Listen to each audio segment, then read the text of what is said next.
네, 오늘도 우리 말씀 듣는 성도님들에게 하나님께서 말씀의 은혜와 능력으로 함께 해주시기를 간절히 축복합니다. 우리가 주일마다 바울의 발자취를 따라가면서 하나님께서 우리에게 주시는 그 메시지를 찾아 은혜를 나누고 있습니다. 지난 주일 말씀을 기억하십니까? 바울이 비시디아 안디옥의 회당에서 전한 전도의 설교를 통해서 우리가 믿어야 할 구원의 말씀이 무엇인지를 더 분명하게 알 수 있었습니다. 바울이 전한 구원의 말씀을 한 줄로 요약한 것이 23절입니다.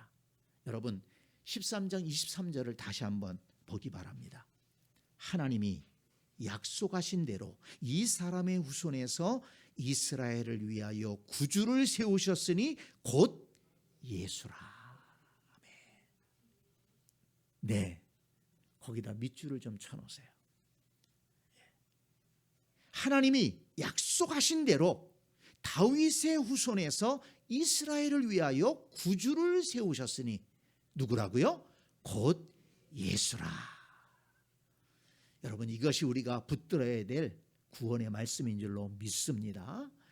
그리고 내려가서 26절에서는 그 예수가 하나님께서 보내신 구원의 말씀임을 분명하게 밝히고 있습니다. 그리고 39절에 가서 보면 그 예수님을 힘입어 믿는 자마다 의롭다 하심을 얻게 된다고 했습니다. 여러분, 이것을 믿습니까?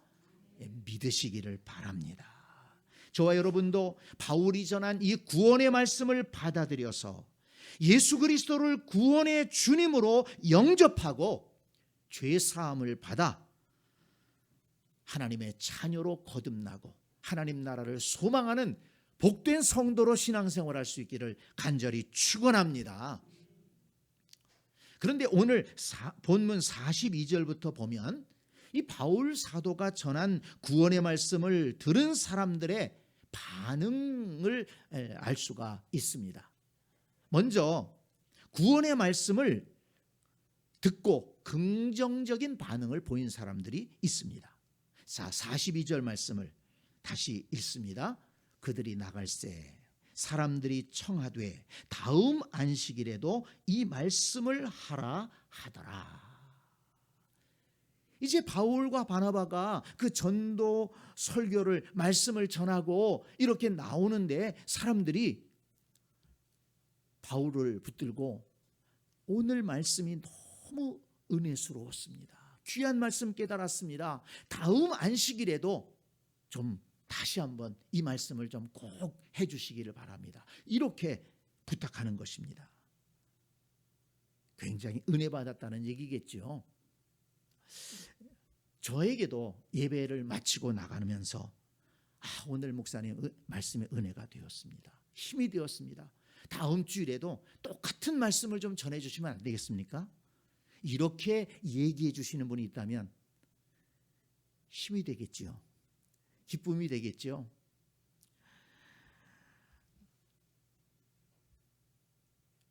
목사님 말씀이 이번 주에 참 은혜가 되어서 제가 유튜브에서 말씀을 다시 한번 들었습니다. 이렇게 얘기하시는 분들이 간혹 있습니다. 설교자로서 기쁨이 됩니다. 요즘은 뭐 다음 주일에 똑같은 설교를 다시 한번 할 필요가 없이 유튜브에 녹화되어서 다 올라가 있으니까 여러분 그 말씀을 다시 한번 꼭 들으시기 바랍니다. 처음 들을 때보다 두 번째 들을 때 더 은혜가 될 것입니다. 사람이요 건강한 삶을 살려면 집밥을 잘 먹어야 됩니다. 외식하면 좋지요. 가서 식당 가서 맛있게 먹을 수 있습니다. 뭐 그렇게 먹을 수도 있겠지만 건강한 사람은 집밥을 잘 먹는 사람이에요. 여러분 신앙생활도 마찬가지입니다. 내가 속한 교회, 내가 예배드리면서 들은 말씀, 여러분 그 말씀이 우리 영혼에 귀한 보약이 된다는 것을 여러분 꼭 기억하시고 이 말씀 다시 한번 듣고 마음에 새겨 듣고 이 말씀을 통해서 은혜 받으시는 여러분들 되시기를 바랍니다. 43절을 또 한번 보세요. 회당의 모임이 끝난 후에 유대인과 유대교에 입교한 경건한 사람들이 많이 바울과 바나바를 따르니 두 사도가 더불어 말하고 항상 하나님의 은혜 가운데 있으라 권하니라 그랬습니다. 이 바울이 전한 말씀에 은혜를 받은 많은 사람이 바울과 바나바를 따라 나왔습니다. 그리고 예수 그리스도와 구원의 말씀에 대해서 긍정적인 반응을 보이면서 교제하기를 원했습니다. 그럴 때 바울과 바나바는 그들을 향해서 항상 하나님의 은혜 가운데 있으라 이렇게 권했다고 했습니다. 자, 여러분, 거기 항상 하나님의 은혜 가운데 있으라, 거기 밑줄을 쳐놓으세요. 그렇습니다. 바울이 이 구원의 말씀을 전할 때 하나님의 은혜가 그들 속에 흘러간 것입니다. 하나님의 은혜를 깨닫게 된 것입니다. 그들이 이제 하나님의 은혜 속에 들어오게 된 것입니다. 그래서 바울은 그들을 향해서 항상 하나님의 은혜 속에 머물러 있어라 이렇게 권면한 것입니다. 자, 여러분, 그들이 받은 하나님의 은혜가 무엇일까요? 그들이 깨달은 하나님의 은혜가 무엇일까요? 그들을 그렇게 기쁘게 했던 하나님의 은혜가 무엇일까요? 그들은 유대교 신자들이었습니다.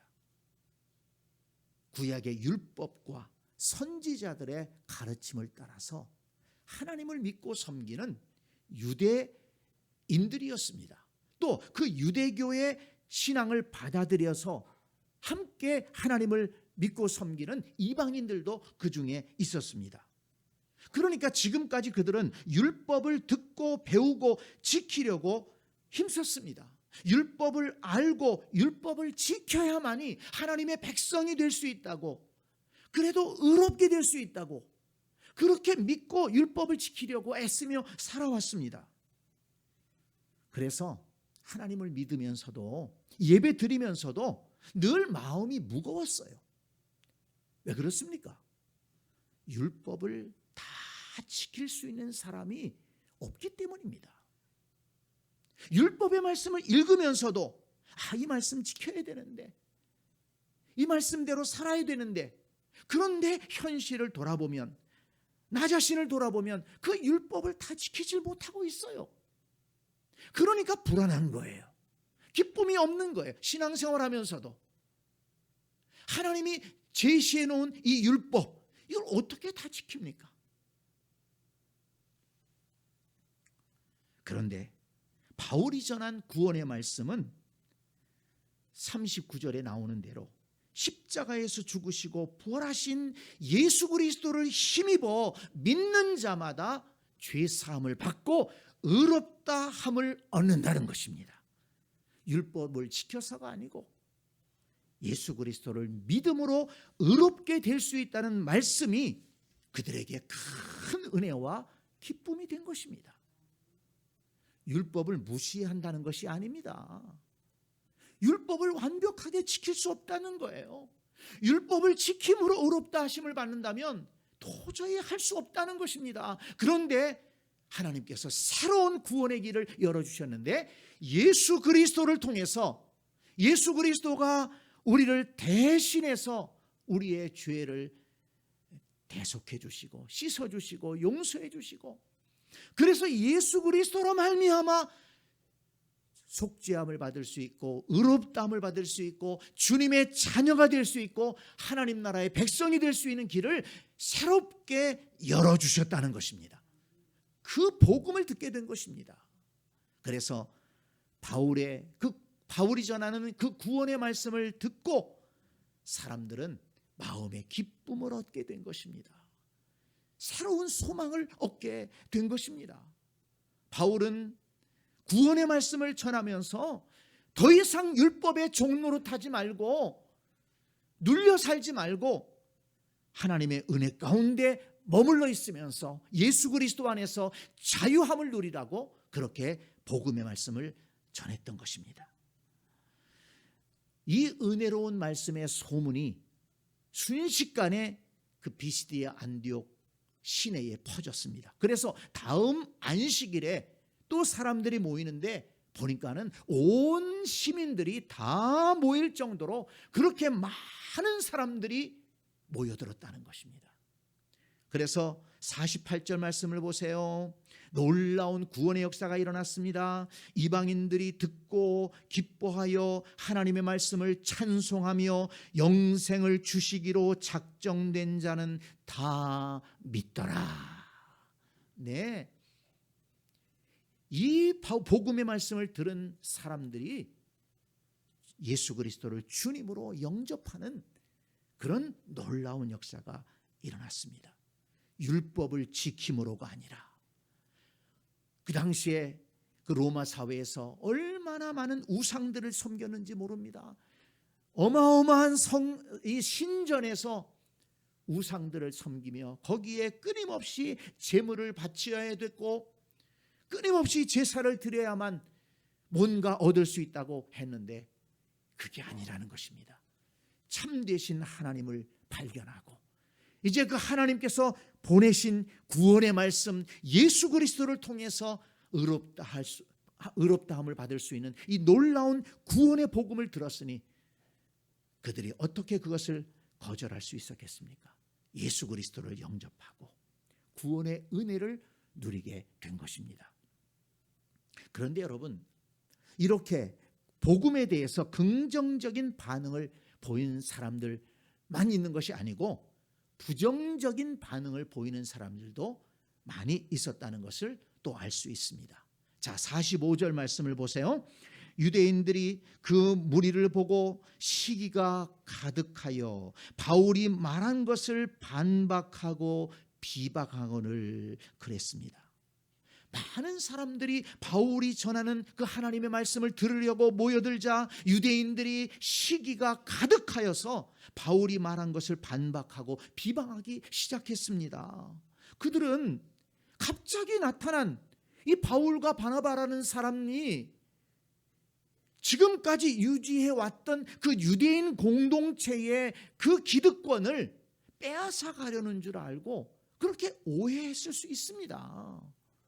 사람들이 이제 다 바울과 바나바를 따라가니까 그렇게 생각할 수 있지 않습니까? 그러니까 막 시기하는 마음이 일어나는 거예요.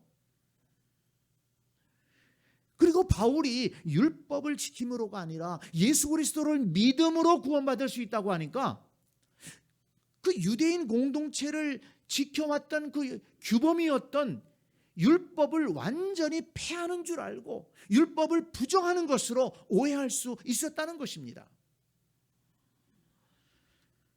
그리고 또 그들은 십자가에 달려 처형당한 그 예수가 다시 부활했다는 그 소식을, 그 사실을 믿지 못했다는 것입니다. 그들은 율법과 선지자들의 글을 읽으면서도 하나님의 진정한 뜻을 깨닫지 못했고 여호와 하나님을 믿는다고 하면서도 하나님의 능력을 믿지 못했었다는 것입니다. 그래서 바울이 전하는 그 구원의 말씀을 받아들이지 못했어요. 그 말씀이 은혜가 되지를 못했다는 것입니다. 바울과 바나바는 그 유대인들이 강하게 대적하는 그 모습을 보면서 이제는 유대인이 아니라 이방인들에게 하나님의 말씀을 전하라고 하시는 그 하나님의 뜻을 다시 한번 깨닫게 됩니다. 그래서 46절, 47절을 보면 바울과 바나바는 시기하고 반박하고 비방하는 유대인들을 향해서 너희들이 하나님이 택함 받은 백성이고 지금 하나님을 믿는다고 하기 때문에 너희들에게 먼저 이 예수 그리스도의 복음을 전해야 하지만 너희들이 이 복음의 말씀을 거절하고 받아들이지 않기 때문에 이제는 이방인에게로 나아가서 복음을 전해야겠다. 그리고 이방인들에게 복음을 전해서 땅끝까지 구원받는 사람들이 늘어나도록 하겠다. 이렇게 선언합니다. 여러분, 이것은 하나님의 말씀과 구원은 유대인에게만 있다고 믿었던 유대인들의 자부심을 여지없이 깨뜨리는 말이었습니다. 그러자 50절 말씀을 보세요. 이에 유대인들이 경건한 귀부인들과 그 신의 유력자들을 선동하여 바울과 바나바를 박해하게 하여 그 지역에서 쫓아내니 그랬습니다.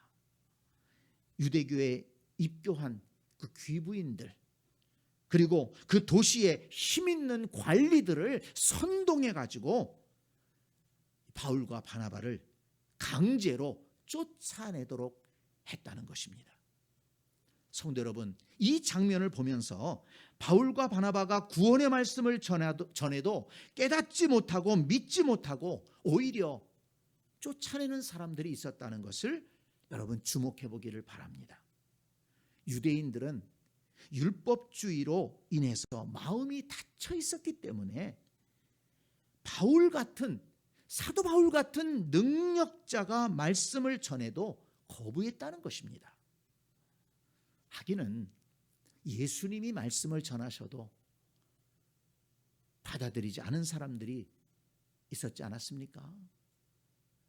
그리고 예수님의 제자였던 도마조차도 부활하신 예수님을 눈앞에서 보면서도 그 부활의 사실을 믿지 못했어요. 그래서 예수님이 뭐라고 말씀하십니까?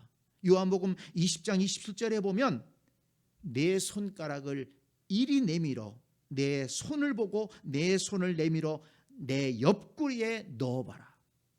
그리고 믿음 없는 자가 되지 말고 믿는 자가 되라. 이렇게 말씀을 하신 것입니다. 여러분, 사람의 마음이 닫히면은요, 말씀이 들어오질 않아요. 부활하신 예수님을 눈으로 보면서도 도마가 의심했다고 하지 않습니까? 예수님 당시의 사람들은 예수님의 그 은혜롭고 능력 있는 말씀, 예수님이 행하시는 그 기적을 보면서도 예수님을 믿지 못했어요. 받아들이지 못했어요. 왜? 마음의 문이 닫혀 있었기 때문에 그렇습니다. 마음을 닫으면 예수님이 말씀하셔도 은혜 받지 못하고요, 바울 사도 같은 사람이 말씀을 전해도 깨닫지 못하는 것입니다. 그러므로 저와 여러분은 마음이 닫히지 않기 위해서 조심해야 되는 것입니다. 항상 마음을 열고 말씀을 들어야 은혜가 되는 것입니다. 시편 107편 9절을 보면 하나님은 사모하는 영혼에게 만족을 주신다고 말씀하셨습니다. 사모한다는 게 뭡니까? 마음의 문을 열고 오늘 내게 말씀하여 주옵소서. 주의 종이 듣겠습니다. 말씀해 주시옵소서. 제가 듣겠습니다. 말씀의 은혜를 사모합니다. 그 말씀과 함께 성령이 역사하셔서 내 마음을 뜨겁게 하여 주옵소서. 오늘도 믿음에 굳게 서게 하여 주옵소서. 성령의 충만함을 주시옵소서. 말씀의 능력이 그대로 내 영혼에 들어오게 하여 주옵소서. 여러분, 사모하는 마음으로 예배드리고 말씀을 들으시기 바랍니다. 그래야 은혜가 임하는 것입니다. 여러분, 마귀는요, 사람들이 말씀을 들어도 믿지 못하도록 방해합니다. 마귀가 하는 주된 사역이 그겁니다. 마귀가 뭐 귀신의 형상으로 나타나서 놀래킨다, 그게 그렇게 하질 않아요. 마귀가 교묘하게 우리의 마음의 문을 닫습니다. 말씀을 듣지 못하게 합니다. 지난번에 바울이 구브로 섬에서 그 총독 서기오 바울에게 말씀을 전할 때 마귀가 역사하지 않았습니까? 박수무당 엘루마라고 하는 사람이 그 총독이 믿지 못하도록 애썼다고 했어요. 마귀가 방해한 것입니다. 그래서 바울은 고린도후서 4장 4절에서 고린도 교회 성도들에게 경고했습니다. 그 중에 이 세상의 신이 믿지 아니하는 자들의 마음을 혼미하게 하여 그리스도의 영광의 복음의 광채가 비치지 못하게 함이니. 이 세상 신은 마귀를 가리킵니다. 믿지 않는 사람들의 마음을 혼미하게 해서 그리스도의 영광의 복음의 광채가 비치지 못하도록 한다. 가로막는다는 것입니다. 말씀 듣는 것을 방해하고 믿는 것을 방해한다는 것입니다. 오늘날도 마귀는 사람들의 마음을 빼앗고 예수 그리스도를 향한 마음의 문을 닫도록 미혹하고 있다는 것을 여러분 기억하시기 바랍니다. 그렇기 때문에 여러분, 내 속에서 일어나는 생각이라고 해서 다 좋은 생각이 아니라는 것을 알아야 합니다. 내 속에서 일어나는 어떤 욕구라고 해서 그것이 다 좋은 것이고 그것을 따라가야 한다는 것이 아닙니다. 때로는 내 속에서 일어나는 생각조차도 마귀가 역사하는 생각이 있을 수 있다는 것입니다. 내 속에서 일어나는 어떤 욕구조차도 마귀가 충동질하는 것일 수 있다는 것입니다. 그럴 때는 어떻게 해야 될까요? 그것을 우리가 거절할 수 있어야 돼요. 그것을 분별할 수 있어야 되고 거절할 수 있어야 한다는 것입니다. 요한복음 13장 2절에 보면 마귀가 벌써 시몬의 아들 가룟 유다의 마음에 예수를 팔려는 생각을 넣었더라 그랬습니다. 가룟 유다의 마음속에 마귀가 예수 팔 마음을 넣었다. 그런 생각이 가룟 유다의 마음에 들었을 때 가룟 유다가 그것을 거부했어야 되죠. 어떻게 자기 선생님을 그래 돈 주고 팔 생각을 합니까? 돈 받고 팔 생각을 합니까? 어떻게 지금까지 그렇게 자기를 사랑해주고 또 말씀을 가르쳐주고 예수님의 모든 사역 현장에 유다가 있었잖아요. 그런데 그 예수님을 어떻게 자기가 팔 수 있어요? 그런데 마귀가 그런 생각을 넣었을 때 가룟 유다는 그것을 거절하지 않았어요. 거부하지 않았습니다. 물리치지 않았습니다. 그 생각을 받아들였습니다. 그리고 그 생각대로 행동했습니다. 여러분, 우리의 삶 속에도요, 우리의 신앙생활을 가로막는 그런 생각들을 마귀가 심어줄 수가 있습니다. 그것이 세상적으로 볼 때는 즐거울 수 있고 또 옳은 것일 수 있어요. 왜냐하면 많은 사람들이 그 길로 가니까 그렇게 살아가면 더 좋을 것 같고 더 복된 인생이 될 것 같고 내 인생이 즐거워질 것 같고 유익할 것 같습니다. 그렇지만 우리는 분별해야 됩니다. 이것이 과연 하나님을 믿고 섬기고 따라가는데 합당한 길인가? 그것이 믿음의 길과 배치가 된다면, 하나님을 섬기는 일에 배치가 된다면, 구원받은 성도로서 살아가는 삶의 모습이 아니라면 우리는 그것을 분별하고 그것을 거부해야 될 줄로 믿습니다. 네. 무엇보다도 우리의 마음을 잘 지켜야 됩니다. 마음의 문이 닫히지 않도록 조심해야 됩니다. 항상 하나님께는 마음을 열어놓아야 됩니다. 말씀 앞에는 마음을 열어놓아야 됩니다. 기도할 때 하나님을 향해서 마음을 열어야 됩니다. 그렇지만 세상의 부정적인 것, 불신앙적인 것, 또 부패한 것들, 잘못된 것들에게서는 마음을 닫고 거절하고 우리는 믿음의 길을 걸어갈 수 있어야 되는 것입니다. 이 과격한 유대교인들이 바울과 바나바를 대적하고 괴롭히면서 비시디아 안디옥에서 쫓아냈을 때 이 바울과 바나바는 어떤 반응을 보였을까요? 51절 말씀을 보세요. 바울과 바나바는 그들을 향해서 발에 티끌을 떨어버리고 이고니온을 향하여 떠났다고 했습니다. 그리고 52절을 보면 바울과 바나바를 비롯한 믿음의 사람들은 기쁨과 성령이 충만했다고 했습니다. 자, 여러분, 그 52절 말씀에 밑줄을 쳐놓으시기 바랍니다. 제자들은 기쁨과 성령이 충만하니라. 여러분, 뭐가 그렇게 기뻤겠습니까? 지금 바울과 바나바는 어떤 형편입니까? 쫓겨났어요. 강제로 그 이고니온 성의 관리들에 의해서 강제로 쫓겨나고 있는 거예요. 뭐 하다가? 복음 전하다가. 무슨 죄를 졌습니까? 악한 일을 했습니까? 하나님을 기쁘시게 하기 위해서 하나님의 뜻을 따라서 복음을 전했는데 돌아온 결과는 뭐예요? 핍박을 받고 비난을 받고 비방을 받고 그리고 모욕을 받으면서 지금 쫓겨나고 있는 것입니다. 그들은 그런 상황에서도 성령이 충만했다고 했습니다. 성령이 충만했다는 것은 뭐냐면 그들이 낙심하지 않았고 여전히 하나님을 믿고 하나님을 찬양했다는 것입니다. 쫓겨나면서도 하나님을 찬양하고 있어요. 하나님을 의지하고 있어요. 그렇다면 여러분 궁금하지 않습니까? 도대체 그들은 무엇 때문에 그렇게 선한 일을 하다가 고난을 당하고 위협을 당하고 쫓겨나면서도 기뻐하고 하나님을 찬양할 수 있을까?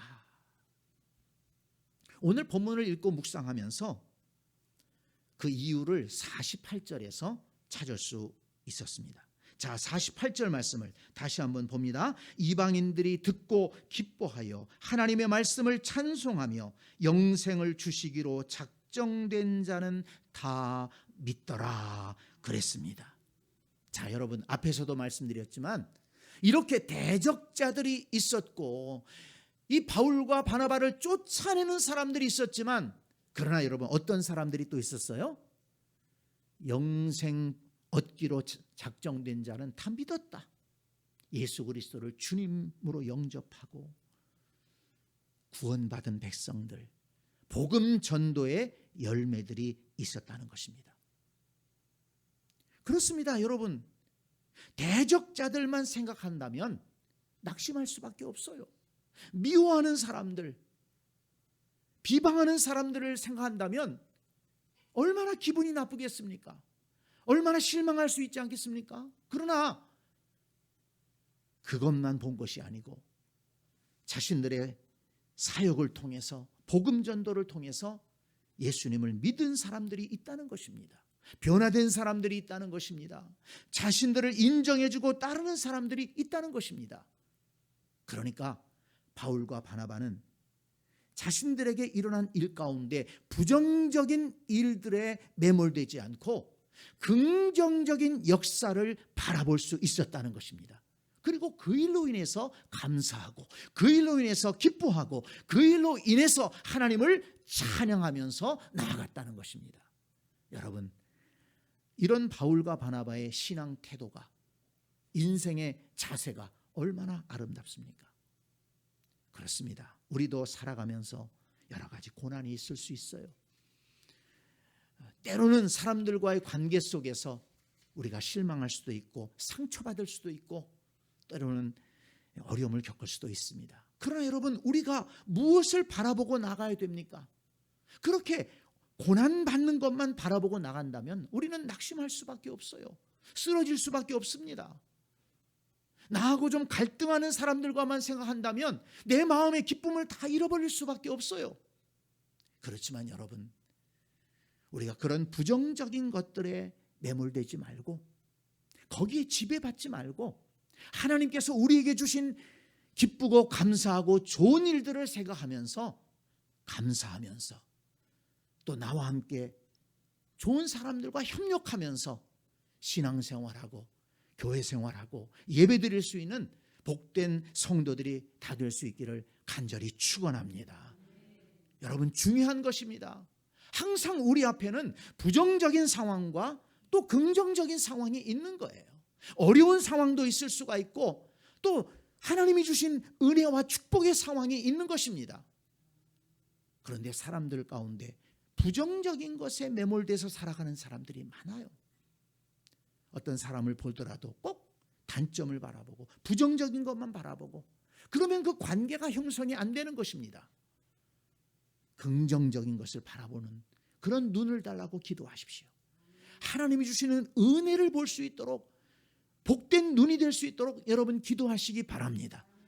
저와 여러분의 눈은, 저와 여러분의 인생을 바라보는 관점은 긍정적이 돼야 된다는 것입니다. 부정적인 것이 없다는 얘기가 아닙니다. 어려운 일이 없다는 것이 아닙니다. 하나님께서 주신 은혜를 바라볼 수 있는 눈이 있어야 되고 하나님의 인도하심을 바라볼 수 있는 그런 마음이 있을 때 그 사람의 삶이 복되고 형통할 수 있다는 것입니다. 그렇게 모함을 받고 핍박을 받고 쫓겨나면서도 바울과 바나바가 기뻐하고 성령에 충만할 수 있었던 이유는 이렇게 긍정적인 역사를 붙들고 나아갔기 때문이라는 것을 우리는 이 본문을 통해서 알 수가 있습니다. 또 하나의 이유, 더 중요한 이유를 이 말씀을 묵상하면서 43절에서 찾을 수 있었습니다. 자, 여러분 43절을 다시 한번 보겠습니다. 회당의 모임이 끝난 후에 유대인과 유대교에 입교한 경건한 사람들이 많이 바울과 바나바를 따르니 두 사도가 더불어 말하고 항상 하나님의 은혜 가운데 있으라 권하니라. 제가 아까 여기에 항상 하나님의 은혜 가운데 있으라 이 말씀에 밑줄을 쳐놓으라고 그랬죠. 한번 따라서 합시다. 항상 하나님의 은혜 가운데 있으라. 네. 어디에 있어야 된다고요? 하나님의 은혜 가운데 있으라. 그런데 어떻게? 항상 좋은 일만 있을 때, 좋은 일 있을 때 그때만 하나님의 은혜 가운데 있고 좀 어려우면 잊어버리고 아닙니다. 항상. 이 항상이라는 것은 어느 때든지 어떤 일을 당하든지 변함없이 하나님의 은혜를 기억하고 감사하고 찬양하는 그런 믿음의 태도를 말하는 것입니다. 근데 여러분 이 말씀은 지금 바울이 전한 구원의 말씀을 듣고 그 들은 사람들, 긍정적인 반응을 보인 사람들에게 바울이 얘기하는 것입니다.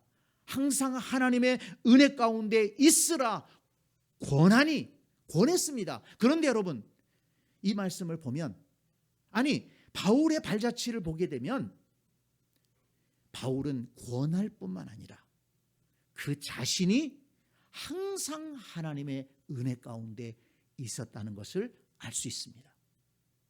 그러니까 이 항상 하나님의 은혜 가운데 있으라 이 말씀은 바울 자신의 삶이었습니다.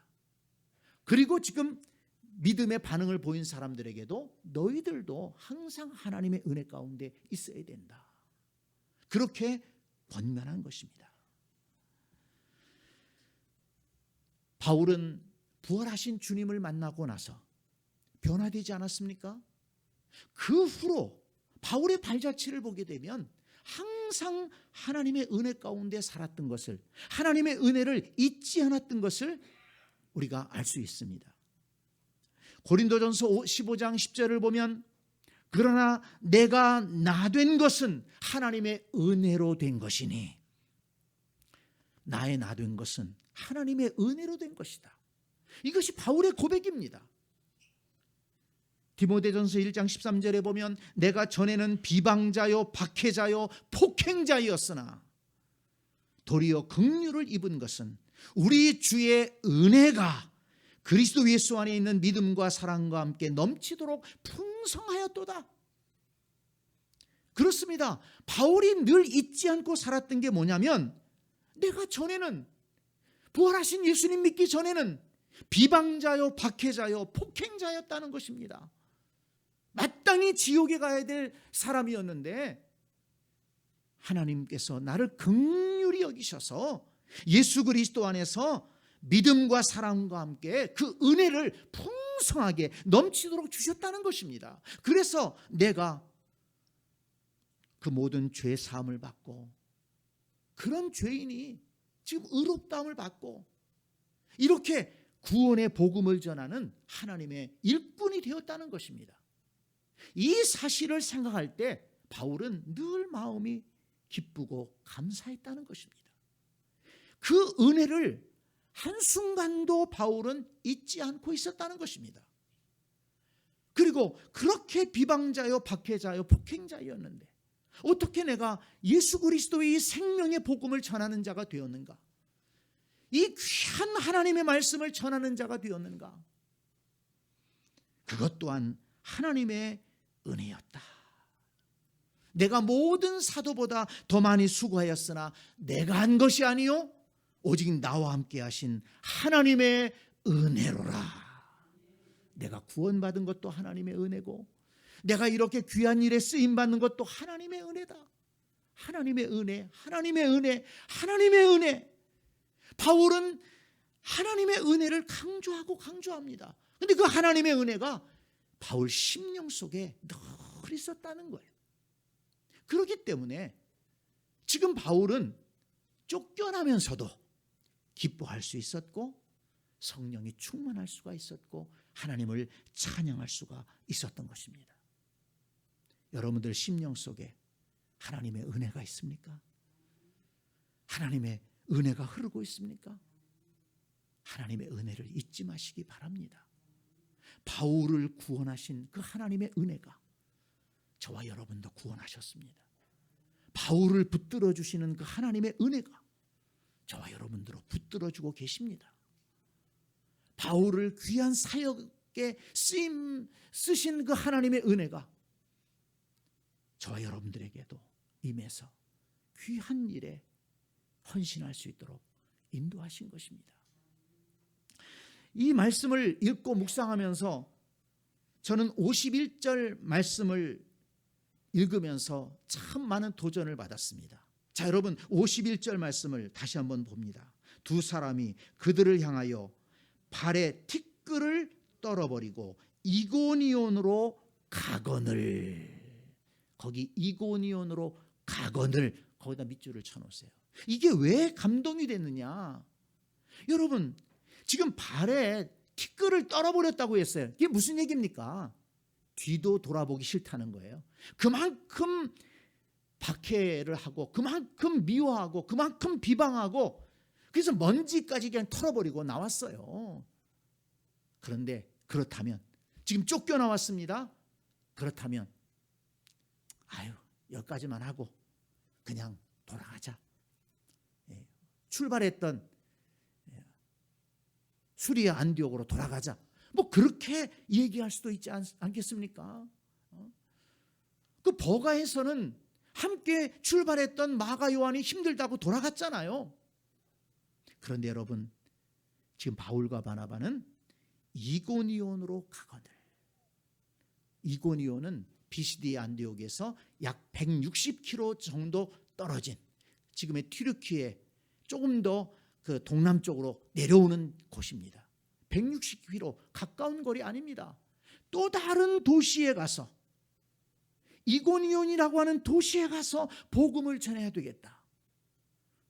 앞으로 전진하고 있는 것입니다. 박해를 받았고 미움을 받았고 비방을 받았고 쫓겨났지만 뒤돌아서지 않고 앞을 향해서 나아갑니다. 어떻게 그럴 수 있을까요? 그들 심령 속에 그들 심령이 항상 하나님의 은혜 가운데 있었기 때문입니다. 그렇게 변함없이 주님을 사랑하고 변함없이 주님이 내게 맡겨주신 일을 감당하기 위해서 이 소중한 예수 그리스도의 복음, 나를 살리고 수많은 영혼을 살리는 이 복음을 전하는 이 귀한 사명을 내게 맡겨주셨다면 나는 중단할 수 없다. 그래서 앞을 향해서 나아가는 겁니다. 여러분, 우리의 신앙의 발걸음은 뒤로 물러가서는 안 됩니다. 어떤 어려움이 있다고 주저앉아서는 안 됩니다. 좀 힘들다고 주저앉아서 안 됩니다. 앞을 향해서 나아가야 됩니다. 이고니온으로 가거늘. 앞을 향해서 나아갔습니다. 어떻게? 하나님의 은혜가 그들 심령 속에 있기 때문에 그 은혜가 힘이 되고 그 은혜가 기쁨이 되고 그 은혜가 능력이 되는 것입니다.